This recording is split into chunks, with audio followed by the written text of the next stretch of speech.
วันที่23ธันวาคม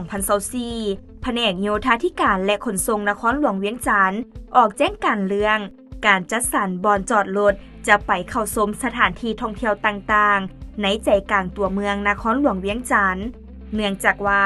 เศรษฐกิจของสปป.ลาวก็คือนครหลวงเวียงจันทน์มีการเติบใหญ่ขยายตัวอย่างต่อเนื่องพลเมืองก็เพิ่มขึ้นและมีเงินคำซื้อพาหนะโดยเฉพาะรถใหญ่รถจักรมาหับไส้นับมือนับเพิ่มขึ้นพร้อมกันนี้จำนวนนักท่องเที่ยวภายในและต่างประเทศรวมทั้งจำนวนรถบริการหับไส้นักท่องเที่ยวก็เพิ่มขึ้นเช่นเดียวกันแต่เส้นทางในใจกลางตัวเมืองนครหลวงเวียงจันทน์แมนบ่สามารถขยายให้กว้างออกตื่มได้โดยเฉพาะในเขตแหล่งท่องเที่ยวที่เป็นมรดกแห่งชาติจึงพาให้สภาพการสัญจรตามท้องถนนมีความแออัดรถติดทั้งมีความเสี่ยงภัยเกิดมีอุบัติเหตุหลายขึ้นฉะนั้นแผนกโยธาธิการและขนส่งนครหลวงเวียงจันทน์ได้สมทบกับกองบัญชาการป้องกันความสงบนครหลวงเวียงจันทน์และแผนกแถลงข่าววัฒนธรรมและท่องเที่ยวนครหลวงเวียงจันทน์ค้นคว้านำเสนอและได้การเห็นดีจากกองประชุมองค์การปกครองนครหลวงเวียงจันทน์แล้วจึงขอถือเป็นเกียรติแจ้งมายังบรรดาทานและทุกภาคส่วนที่เกี่ยวข้องทราบและให้ความร่วมมือต่อการจัดสรรบ่อนจอดรถสำหรับผู้ที่จะไปเที่ยวชมสถานที่ท่องเที่ยวต่างๆอยู่ในใจกลางตัวเมืองนครหลวงเวียงจันทน์คือ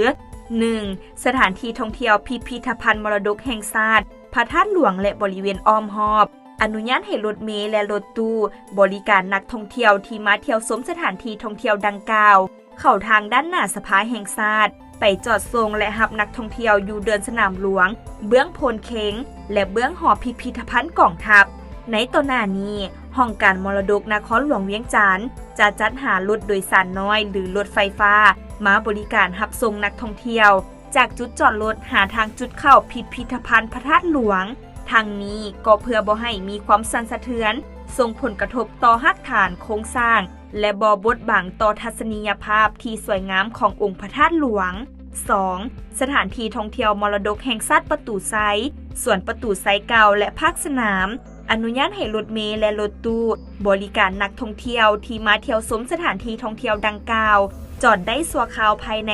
3-5 นาทีต่อคันต่อครั้งเพื่อส่งรับนักท่องเที่ยวอยู่ลานจอดรถสวนประตูไซเก่าและภาคสนามแล้วนำรถออกไปจอดรอท่ากลับมารับนักท่องเที่ยวอยู่ตามลานจอดรถที่ทางการได้จัดสรรไว้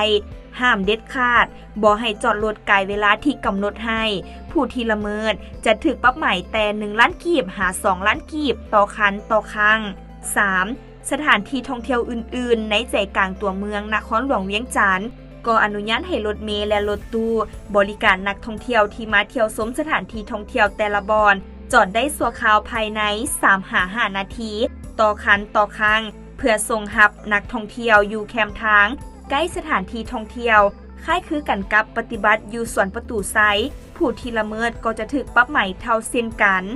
4. ห้ามเด็ดขาดบ่ให้จอดรถทุกขนาดทุกประเภทตามแคมทางในตัวเมืองนครหลวงเวียงจันทน์เลี้ยนกันกวมเอา2เลนพอจะกีดขวางเส้นทางจราจรทั้งเป็นสาเหตุต้นต่อเหตุให้รถติดในตัวเมืองผู้ที่ละเมิดจะถูกปรับใหม่แต่1ล้านกีบหา2ล้านกีบต่อคันต่อครั้ง 5. ห้ามเด็ดขาดบ่ให้รถบรรทุกหนักทุกขนาดและทุกชนิดจอดอยู่ตามแคมทางและสถานที่ท่องเที่ยวในใจกลางตัวเมืองนครหลวงเวียงจันทน์ยกเว้นแต่ได้รับอนุญาตเป็นกรณีจำเป็นเฉพาะจากกระทรวงโยธาธิการและขนส่งหรือแผนกโยธาธิการและขนส่งนครหลวงเวียงจันทน์ผู้ที่ละเมิดจะถูกปรับใหม่แต่1ล้านกีบหา10ล้านกีบ 6. ห้ามเด็ดขาดบ่ให้รถล้อหมักกะลิงจอดขายเครื่องอยู่ตามแคมทางใกล้สถานที่ท่องเที่ยวในใจกลางตัวเมืองนครหลวงเวียงจันทน์ผู้ที่ละเมิดจะถูกปรับใหม่แต่500,000กีบหา1ล้านกีบ 7. พาหนะทุกชนิดนับแต่3ล้อขึ้นไปต้องมีถงหรือภาชนะไว้ใส่ขี้เหงื่อห้ามเด็ดขาดบ่ให้โยนหรือกวาดขี้เหงื่อออกจากพาหนะของตนใส่ถนนหนทางและสถานที่สาธารณะผู้ที่ละเมิดจะถูกปรับใหม่แต่1ล้านกีบหา5ล้านกีบต่อคันต่อครั้งดังนั้นจึงแจ้งมายังบรรดาทานและทุกภาคส่วนที่เกี่ยวข้องเพื่อทราบและจงให้ความร่วมมือจัดตั้งปฏิบัติอย่างเข้มงวด